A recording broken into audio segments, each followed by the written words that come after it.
Back in the workshop, welcome back to the channel. Today we are going to be talking a little bit about our shoulders and what they cause in the swing and what we want to stay away from and what you need to know. Let's get into it.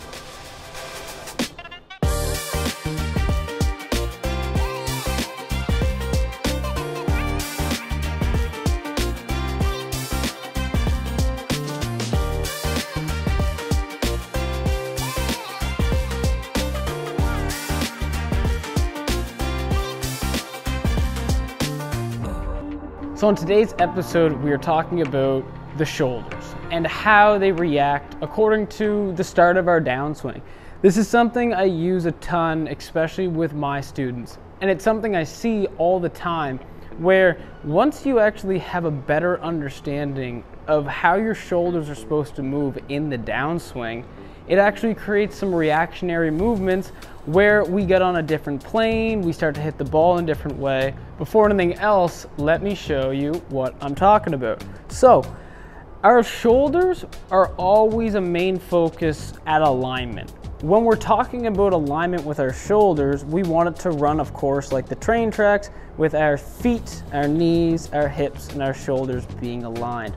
But oftentimes from that point, the shoulders throughout the entire swing don't really get talked about a whole lot. Even when we're watching TV, we talk about turn and all the hips and a ton of lower body, but we can miss what happens and some crucial points in those shoulders. We want our shoulders to be pointed down the target line.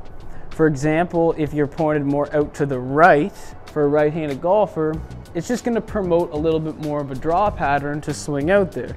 If you're someone who is more of an amateur beginner golfer, we see this more, your shoulder's going to be pointing left, where we're just more open. So when we get in and we solve that issue at address, and we just tell someone to take their shoulder and put it in this position, that doesn't necessarily mean that they're not going to react and get right back into the same position. So right now you're thinking, okay, so if I just get my alignment down, that doesn't do everything? And the answer is no a bit, because what we have to do is complement that with what we look like when we get re-centered or re-square. So what is the re-squaring or centering position? It's when we actually are starting our downswing and our shoulders are now once again square to the target. So for people who hit cuts and fades, even starting with a square stance, if I just make an adjustment but I don't really have any other ideas, what happens is we're normally going to re-square too early. Getting the club over top, of course, seeing those other common aspects, but we're talking about those shoulders where I'm re-squared too early. So now, there's no way from here I'm gonna pause my shoulders and then try to like dump my hands, because it's not gonna work. Most likely we're gonna continue passing by and get quite open to the target, causing that left to right shot and usually seeing not a lot of distance. And then we have to talk about the other side. When someone is more of a stronger hit of the golf ball or turning it from right to left, what happens is when we get up to the top, normally what happens is we actually aren't square for a long time. Our shoulders continue to be closed in this motion, then having to have some sort of catch up into this area. For higher handicaps or more amateur players, usually we see when we get into this side, we see more of the face being left open or of the can opener effect, where I actually turn my entire arms and shoulders to try my hardest to get back, causing in that dreaded hook.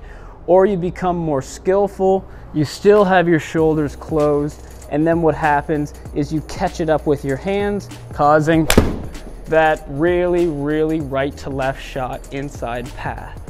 So moving forward, how do we go about changing this? The number one item is you're gonna have to slow down, of course, because you're gonna put yourself on video, work in a mirror, or be looking at yourself. And when we're going through this, our goal is to get a feel where we are steepening or shallowing, and that's the direct effect. For the people that have the more slice or over the top, what it looks like is the right shoulder is going to be getting over top, and we're going to re-square too early. For the drawers of the ball, you're gonna get back here into this nice spot, and then this shoulder here is actually going to lift upwards, dumping this one down and really staying close to the target for a long time. And if we were to stand like this at address, and if this is our recentered spot, well, yeah, of course we're gonna be probably starting it right and hitting hooks. And if we are here at our recenter spot, if we stand like this at address, we're probably gonna hit big slices. Not necessarily, but it's gonna push you in that direction. So at this point, you gotta know, okay, how do we change that, or what do we feel? Well, taking the speed away is a huge component of this, and working through it, those feels. But what you're really gonna be thinking about is when you get to the top of your swing, are you flattening your shoulders, or are you steepening your shoulders? Because one causes us to get to square, club over, and then down and across, and the other one gets the club inside. Even if you're someone who doesn't have that lag motion, but still gets up here and then tries to get it more in behind us, you're dumping your right shoulder down.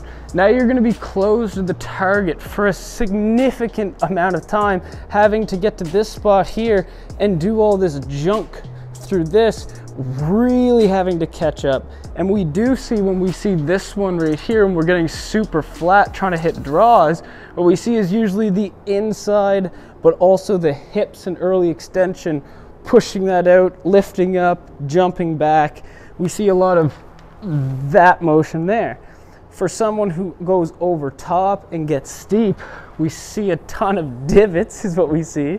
But we also see the club get over top and then our torso take us through, is because once you do these moves at the start, you're stuck. You can't get out of them, because that determines the rest of your downswing, really. And there's a lot of stuff about hips and lower body. But if you're trying to use the lower body, you're trying to fire your hips and your shoulders are all over the place, it really gets difficult to stay consistent. Let's take a look at someone who has one of the nicest swings, Adam Scott. So let's take Adam up to P1 and let's look at his shoulder line. So his shoulders are pointed just above the ball here in a really good spot. And of course they're gonna be in a good spot. He works on this all the time, and he's very particular with his swing. So when he goes through this up to the top and then moves it all the way back down about halfway, right here we see his shoulders are mimicking where his shoulders started in that takeaway. Why this is important is because this allows us to keep on plane, to keep the club in control, and to not get ourselves moving the club or our arms for all that saving and catch up. The goal is, like looking like Adam, is when we're back here to this spot, our shoulders are replacing each other. From here, my shoulders replace each other. They don't go up or down or higher or lower. And then when we come down, they replace each other. So I'm trying to swing on the same plane, right above the ball, right above the ball. You can see our side bend stay the same, our consistency stay the same. And this really is the true way to learn how to really clip it off the grass or have the same low point each and every time. All we want to do is keep it simple, guys, and try to pick it up and then replace our shoulders in the same spot. Very easy. Trying not to work too hard at it and just hitting it, well, right at the target. I'll take that all day long. And this is something that I've implemented in my game. This is something I implement in a lot of people's, and we see major increases in like strike efficiency, consistency, and a little bit of distance too. And it is March now, guys, so getting into the season soon. Make sure your shoulders are on the right plane before you start working at all that speed and all that lower body movement. We'll see you on the next episode of The Workshop.